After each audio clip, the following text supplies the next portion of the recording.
अलैकुम रहमतुल्लाहि व बरकातहू। कुछ बात है कि हस्ती मिटती नहीं हमारी, कुछ बात है कि हस्ती मिटती नहीं हमारी। सदियों रहा है दुश्मन दारे जहां हमारा, सारे जहां से अच्छा हिंदुस्तान हमारा, सारे जहां से अच्छा हिंदुस्तान हमारा। सन्माननीय व्यासपीठ, आदरणीय गुरुजन आणि माझे विद्यार्थी बंधू भगिनींनो, सर्वप्रथम आपल्याला गणतंत्र दिनाची शुभेच्छा आणि या महान राष्ट्रध्वजाला सलाम करून मी माझे मनोगत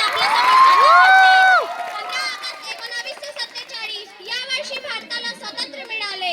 भारताची पुढील योजना न्यायव्यवस्था कशी असेल यासाठी एक राज्यघटना बनविण्यात आली आणि भारताने एक धर्मनिरपेक्ष प्रजातंत्र स्वीकारले। प्रजातंत्र म्हणजे प्रजासत्ताक, प्रजाची सत्ता असलेले राष्ट्र। 26 जानेवारी 1950 या दिवसापासून भारत देश राज्यघटनेप्रमाणे चालू लागले। 140 कोटी नागरिकांना, अनेक धर्म, भाषा, संस्कृती मानणारे सर्व धर्मांना एकाच राष्ट्रीय ध्वजाच्या धाग्याने आपसात मिळले गेले। या राज्यघटना शिल्पकार डॉक्टर बाबासाहेब आंबेडकर आणि मसुदा समितीच्या सदस्यांच्या कर्तृत्वाला आणि क्रांतिकारी राष्ट्रीय नेते, स्वातंत्र्य सेनानी आणि कार्यकर्ते यांना सलाम करण्याचा आजचा दिवस आहे। एकी न्याय, स्वतंत्र, समता आणि बंधुता टिकवण्यासाठी आपण हे गणतंत्र टिकवण्यासाठी सर्वतोपरी प्रयत्न करूया आणि आपल्या हक्काच्या प्रति जागरूक होऊया। एवढे बोलून मी माझे भाषण संपवते। जय हिंद, जय महाराष्ट्र।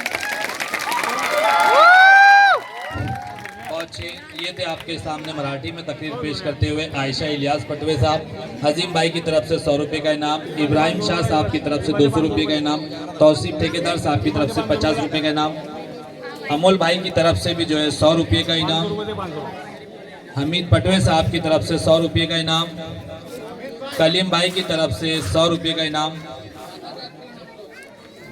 मैं हमीद भाई से गुजारिश करूंगा, हमीद पटवे साहब से, कि वो खुद आए और जो है आयशा को जो है अपने हाथों से जो है इनाम दे। साथ में साथ उसके इनके साथ इब्राहिम शाह साहब भी आए। इब्राहिम भाई,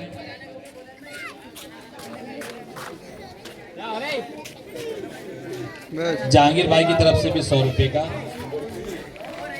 750 रुपये का जो है इस बच्ची को इनाम मिला है। जोरदार तालियों के साथ जो है कि हौसला अफजाई की जाए।